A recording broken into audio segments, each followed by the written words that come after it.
April 18, 1942. The USS Hornet cut through the gray Pacific swells at 25 knots, her steel deck vibrating beneath the weight of 16 North American B-25 Mitchell bombers that had no business being on an aircraft carrier. Lieutenant Ted Lawson pressed his palm against the cold metal skin of his bomber, feeling the carrier's engines thrumming through the hull like the heartbeat of some enormous sea creature preparing for the most audacious military operation in American history.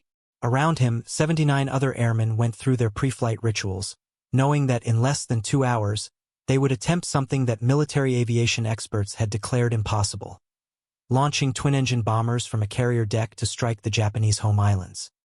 The morning air tasted of salt spray and aviation fuel, that peculiar cocktail of war in the Pacific that had become as familiar to the USS Hornet's crew as coffee and cigarettes. Lawson watched his crew chief, Sergeant David Thatcher, complete the final inspection of their B-25 Mitchell's twin Wright R-2600 Cyclone engines. Each engine produced 1,700 horsepower and could push the medium bomber to a maximum speed of 328 miles per hour at 13,000 feet. But this morning, engine performance was secondary to the simple question of whether a 31,000-pound bomber could become airborne from a carrier deck that was 300 feet shorter than any runway the B-25 had ever used. For months and 11 days had passed since the Japanese attack on Pearl Harbor, and America was still reeling from the shock of that December morning when 353 Imperial Navy aircraft had destroyed 8 battleships and killed 2,400 American servicemen. The Pacific Fleet's battle line lay on the bottom of Pearl Harbor's shallow waters, while Japanese forces had conquered the Philippines, Dutch East Indies, and Singapore with a speed that had stunned military observers around the world. Emperor Hirohito's empire now stretched from the Aleutian Islands to the edge of Australia, and Tokyo's propagandists proclaimed that the Japanese home islands were invulnerable to American attack. Lieutenant Colonel James Doolittle intended to prove them wrong. Lawson studied the 60-year-old aviation pioneer who had conceived this operation, watching Doolittle move among the 16 B-25 Mitchell bombers with the confidence of a man who had spent 30 years pushing the boundaries of what aircraft could accomplish. Doolittle held a doctorate in aeronautical engineering from MIT and had set speed records in racing planes that most pilots considered unflyable. More importantly, he understood that the Doolittle raid would succeed or fail based on precise calculations of fuel consumption, takeoff distance, and bomb load rather than conventional military tactics. The technical challenges were staggering. A standard B-25 Mitchell required 3,000 feet of runway for takeoff at maximum gross weight, but the USS Hornet's flight deck measured only 827 feet from bow to stern. Doolittle's engineers had stripped every unnecessary piece of equipment from the 16 bombers, removing the bottom gun turret, radio equipment, and even the Norden bomb sight to save weight. They had installed additional fuel tanks in the bomb bay and modified the aircraft's engines to run on lower-octane aviation gasoline. Even with these modifications, each B-25 Mitchell would require perfect timing and weather conditions to become airborne before running out of carrier deck. "You ready for this, Lawson?" asked Captain David Jones, the pilot of the B-25 Mitchell parked beside Lawson's aircraft. Jones was a 26-year-old Army Air Forces officer from Nebraska who had volunteered for the Doolittle raid without knowing the mission's destination. Like the other 79 airmen aboard the USS Hornet, Jones had been selected for his flying skill and willingness to undertake a mission that higher command described only as extremely hazardous with little chance of survival. Lawson nodded, though he understood that readiness was a relative concept when preparing to bomb the Japanese home islands with 80 men and 16 bombers. Intelligence estimates suggested that Tokyo was defended by 75 anti-aircraft batteries and 150 fighter aircraft, while the coastal cities targeted by the Doolittle raiders were protected by additional hundreds of Imperial Army and Navy interceptors.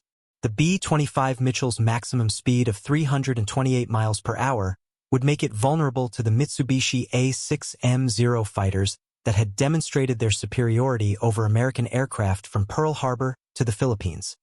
But speed was not the Doolittle raid's primary weapon. Surprise was. At 0800 hours, the USS Hornet's loudspeaker crackled with the voice of Captain Mark Mitcher, the carrier's commanding officer whose calm professionalism had earned him the respect of every airman aboard his ship. "Army pilots, man your planes," Mitcher announced. "This is what we've been training for." Lawson climbed through the B-25 Mitchell's side hatch, settling into the pilot's seat that had become as familiar as his childhood bedroom during 6 weeks of intensive training at Eglin Field in Florida. Around him, his four-man crew strapped themselves into positions that would determine whether they lived or died over the next 12 hours. Co-pilot Lieutenant Dean Davenport occupied the right seat, his hands already running through the pre-flight checklist that could mean the difference between successful takeoff and catastrophic crash. Navigator Lieutenant Charles McClure spread his charts across the small table behind the pilot's position, calculating fuel consumption and wind drift for a flight that would cover 2,400 miles over hostile territory. Bombardier Lieutenant Robert Clever checked the 4 500-pound bombs that would transform their B-25 Mitchell from transport aircraft to weapon of war. The psychological impact of the Doolittle raid would far exceed its physical damage. Each of the 80 American airmen understood that their primary mission was not to destroy Japanese industrial targets, but to demonstrate that the Japanese home islands were vulnerable to American attack. The raid would prove that Pearl Harbor could be avenged, that American industrial capacity could reach across 5,000 miles of Pacific Ocean to strike the heart of the Japanese Empire. For a nation still struggling to comprehend the disaster of December 7, 1941, the Doolittle raid would provide the first good news of the Pacific War. At 0830 hours, Lieutenant Colonel Doolittle started the engines of his lead B-25 Mitchell, the twin Wright R-2600 Cyclones catching with a roar that seemed to shake the USS Hornet's steel structure. One by one, the other 15 bombers followed suit, their engines combining to create a mechanical thunder that could be heard 20 miles away by Japanese patrol vessels that were already radiating warnings to Tokyo. The element of surprise that was crucial to the Doolittle raid's success was slipping away with every minute the bombers remained on the USS Hornet's deck. The weather conditions were marginal but acceptable. A 27-knot wind blew directly down the USS Hornet's flight deck, providing additional lift for aircraft that would need every advantage to become airborne before reaching the carrier's bow. Visibility was 8 miles in scattered clouds, good enough for navigation but poor enough to provide concealment from Japanese interceptor aircraft. Sea conditions were moderate, with the carrier pitching through 12-foot swells that would complicate the already difficult takeoff procedure. Lawson watched Lieutenant Colonel Doolittle's B-25 Mitchell begin its takeoff roll, the bomber's engines at full military power as it accelerated down the USS Hornet's pitching deck. The aircraft gathered speed slowly, heavily loaded with fuel and bombs, while Doolittle held the controls with the steady hands of a pilot who had survived 30 years of experimental flying. At 467 feet down the deck, Doolittle's bomber lifted off with barely 360 feet of runway remaining, climbing slowly into the gray Pacific sky while 80 men held their breath. The successful launch of the lead aircraft proved that the Doolittle raid was technically feasible, but each subsequent takeoff would face the same narrow margin between success and disaster. Lawson watched Captain Travis Hoover's B-25 Mitchell follow Doolittle into the air, then Captain Robert Gray's bomber, each aircraft requiring precise timing and perfect execution to avoid sliding off the USS Hornet's deck into the cold Pacific waters. At 0847 hours, Lawson received the signal to begin his takeoff roll. He advanced the throttles of his B-25 Mitchell's twin engines to full power, feeling 3,400 horsepower strain against the wheel brakes that held his bomber in position. The USS Hornet's deck crew pulled the wheel chocks, and Lawson released the brakes, allowing his aircraft to accelerate down the carrier deck at what felt like walking speed. The heavily loaded B-25 Mitchell gathered momentum slowly, its engines screaming at maximum power, while the USS Hornet's bow approached with terrifying inevitability. At 400 feet down the deck, Lawson pulled back on the controls, feeling his bomber struggle to lift off from the USS Hornet's pitching surface. For a moment that seemed to last forever, the B-25 Mitchell balanced on the edge of flight, its engines providing just enough power to overcome 31,000 pounds of aircraft, fuel, and bombs. Then the bomber was airborne, climbing slowly away from the carrier while Lawson fought to gain altitude over the Pacific swells that looked close enough to touch. The technical achievement of launching 16 B-25 Mitchell bombers from the USS Hornet represented a triumph of American engineering and pilot skill. But the most dangerous part of the Doolittle raid lay ahead. 650 miles of flight over the Pacific Ocean to reach the Japanese home islands, followed by bombing runs against targets defended by hundreds of anti-aircraft guns and fighter aircraft. The 80 American airmen were now committed to a mission that would test their courage, their aircraft, and their nation's ability to strike back against the empire that had attacked Pearl Harbor. Lawson formed up with the other 15 B-25 Mitchell bombers in a loose formation that stretched across 10 miles of Pacific sky. The sight was both magnificent and sobering. 16 American bombers flying toward the Japanese home islands with enough fuel for a one-way mission and no guarantee of survival. Each aircraft carried 4 500-pound bombs and enough 50-caliber machine gun ammunition to fight their way through Japanese interceptor aircraft, but their primary defense would be the element of surprise that depended on reaching their targets before Imperial Navy patrol aircraft could warn Tokyo. The flight toward Japan settled into the routine navigation and engine management that characterized long-range bombing missions, but Lawson understood that this was no routine operation. The Doolittle Raiders were attempting something that no military force had accomplished since the Mongol invasions of the 13th century: a direct attack on the Japanese home islands.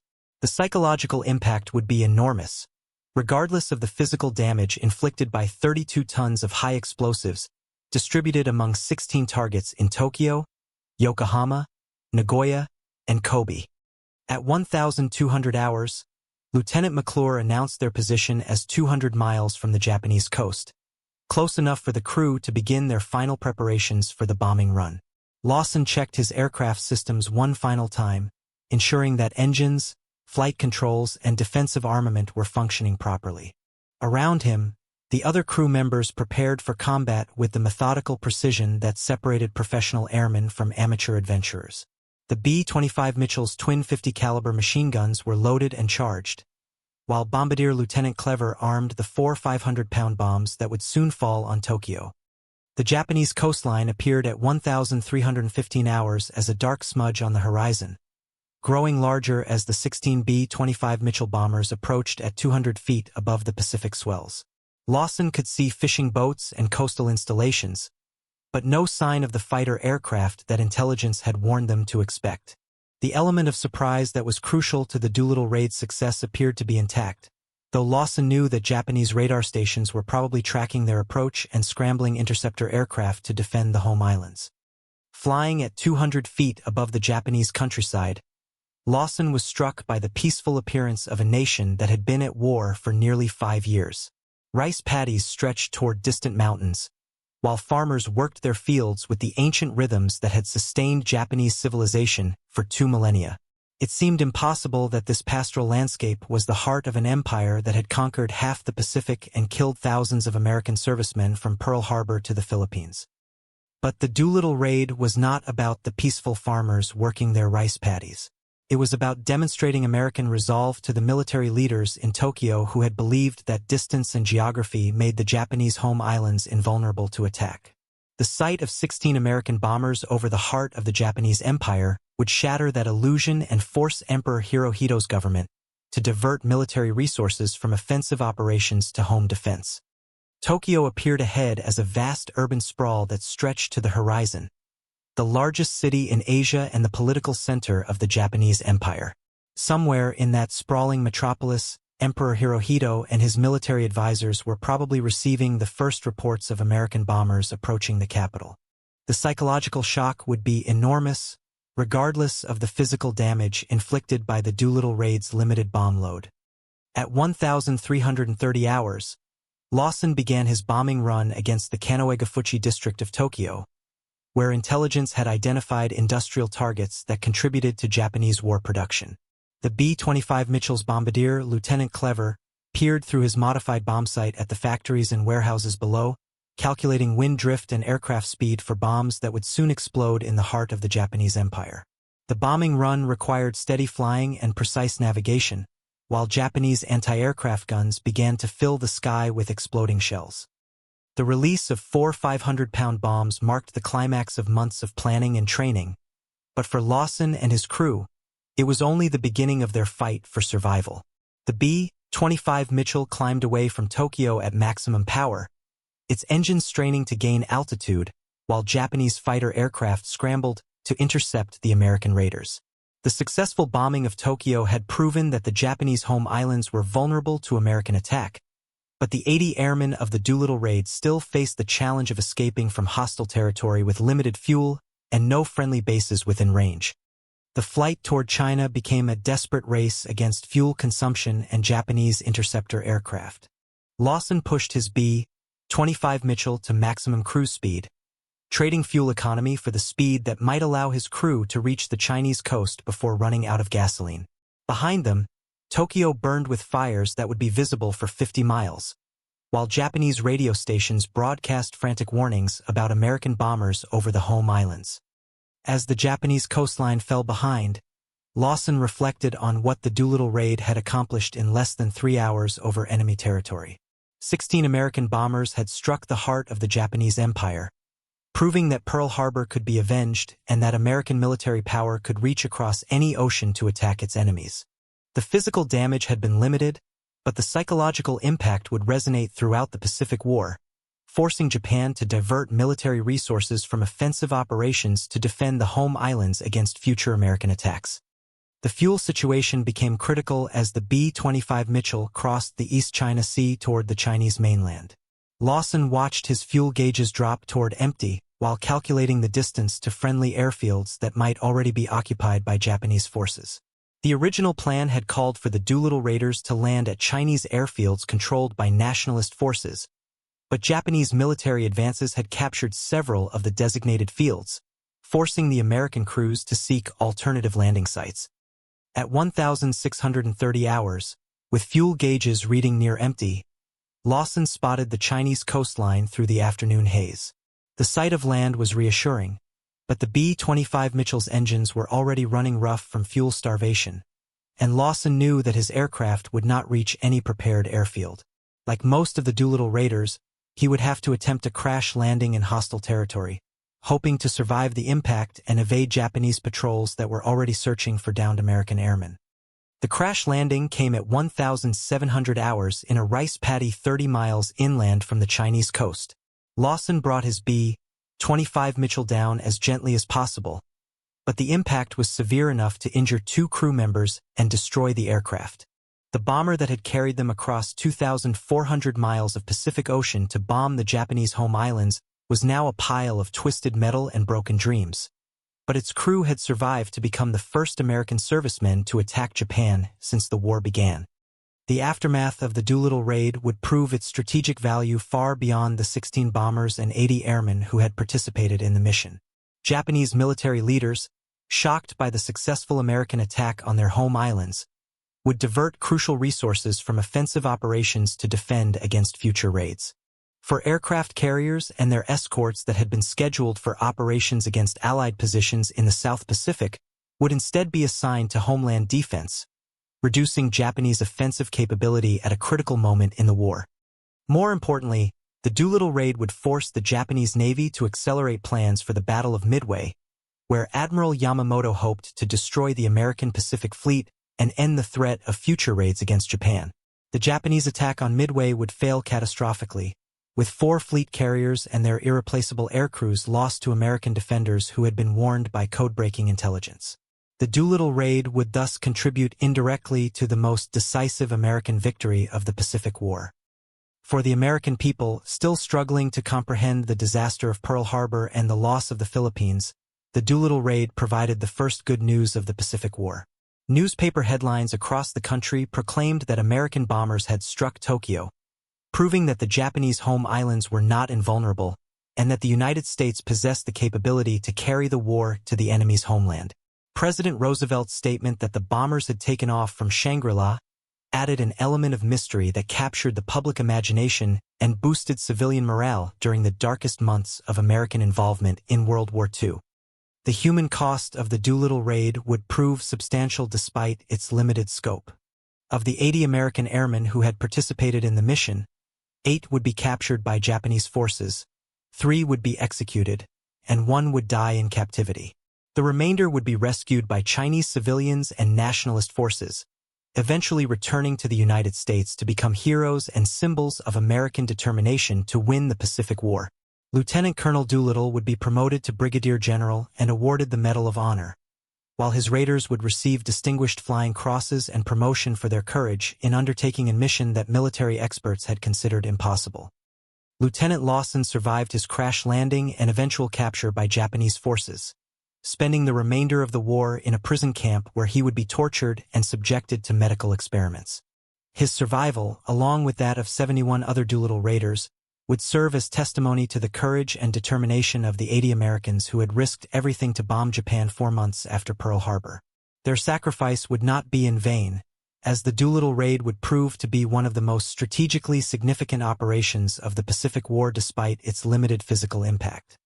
The legacy of the Doolittle raid would extend far beyond the 16 B-25 Mitchell bombers that had taken off from the USS Hornet on April 18, 1942.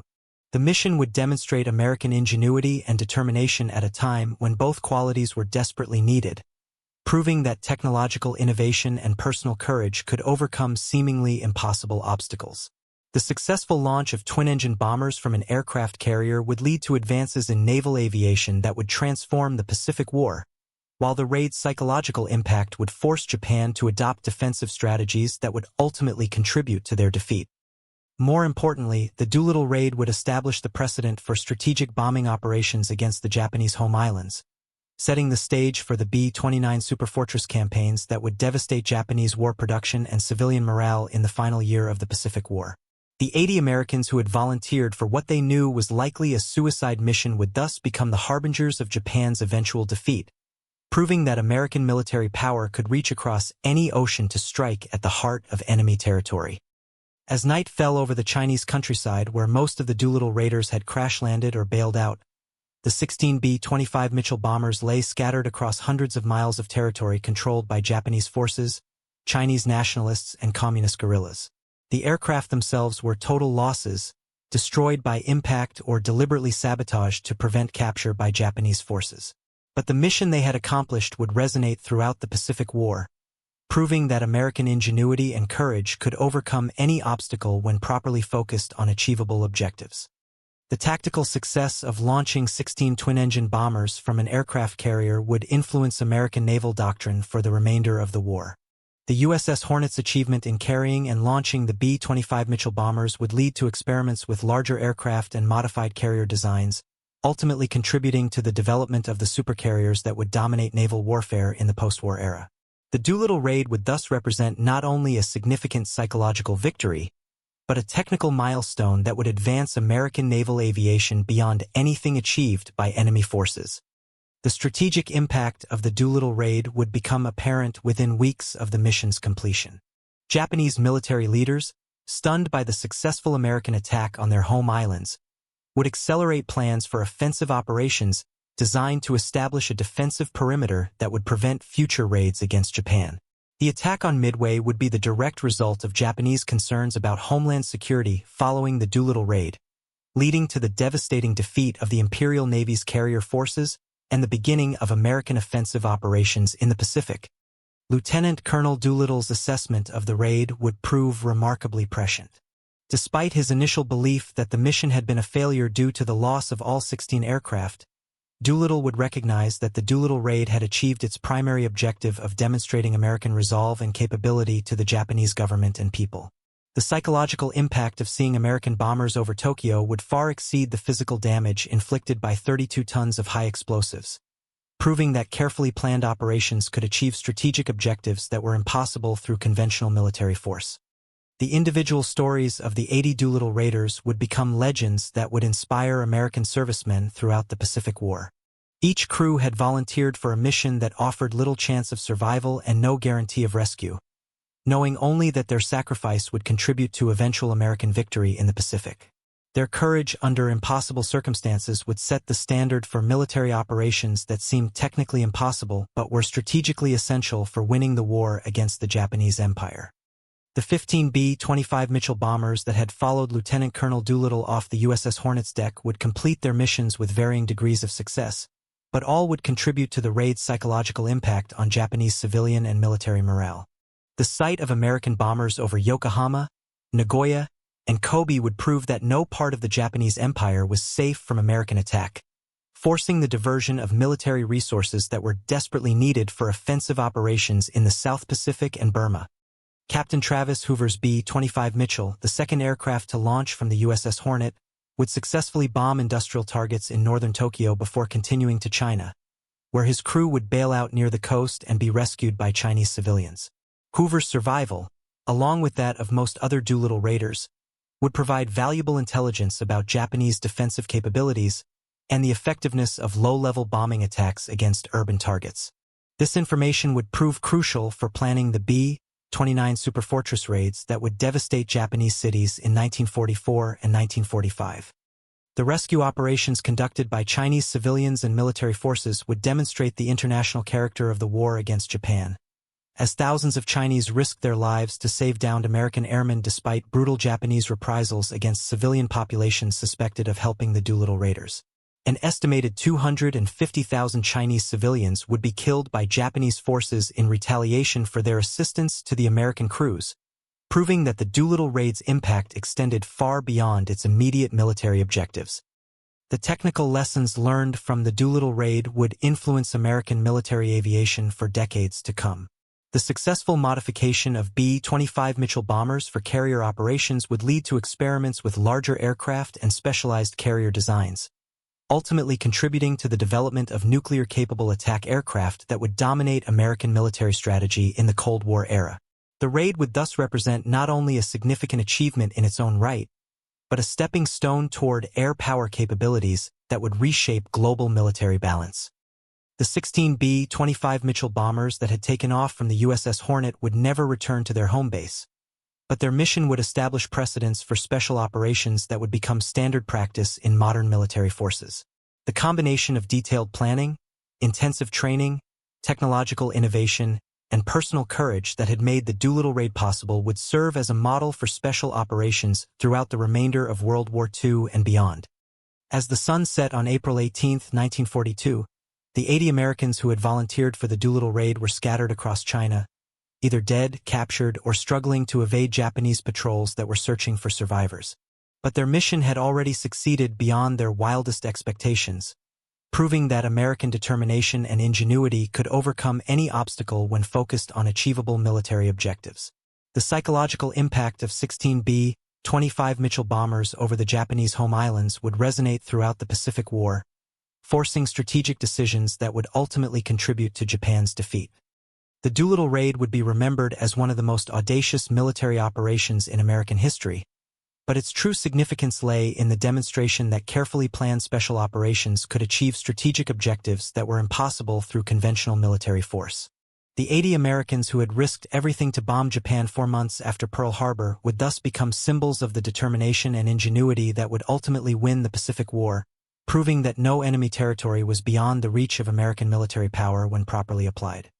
The immediate aftermath of the Doolittle raid would see most of the surviving airmen make their way to safety with the help of Chinese civilians and military forces, though several would be captured and subjected to brutal treatment by Japanese forces.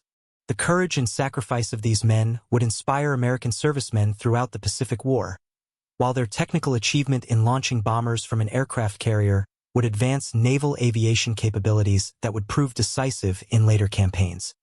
The strategic impact of the Doolittle raid would become fully apparent only in retrospect, as historians analyzed the mission's influence on Japanese military strategy and American civilian morale. The raid would force Japan to adopt defensive measures that would weaken their offensive capabilities at crucial moments in the Pacific War, while providing the American people with their first victory against the empire that had attacked Pearl Harbor. The 80 Americans who had participated in this mission would thus earn their place in history as the men who proved that Pearl Harbor could be avenged and that American military power could reach across any ocean to strike at the heart of enemy territory. The legacy of April 18, 1942, would extend far beyond the 16 B-25 Mitchell bombers that had taken off from the USS Hornet's deck to attack the Japanese home islands. The Doolittle raid would establish precedents for special operations, technological innovation, and strategic bombing that would influence American military doctrine throughout the remainder of the 20th century. More importantly, it would demonstrate that American ingenuity and determination could overcome seemingly impossible obstacles when properly focused on achievable objectives, providing inspiration for military operations that would ultimately secure victory in the Pacific War. The men who had volunteered for what they knew was likely a suicide mission would return to the United States as heroes, but their greatest achievement was not the medals and promotions they would receive. Their true legacy was the proof that American military power could reach anywhere in the world when backed by proper planning, technological innovation, and the courage of individuals willing to risk everything for their country's victory. The Doolittle raid would thus stand as one of the defining moments of the Pacific War, when 80 Americans proved that Pearl Harbor could be avenged and that no enemy territory was beyond the reach of American determination.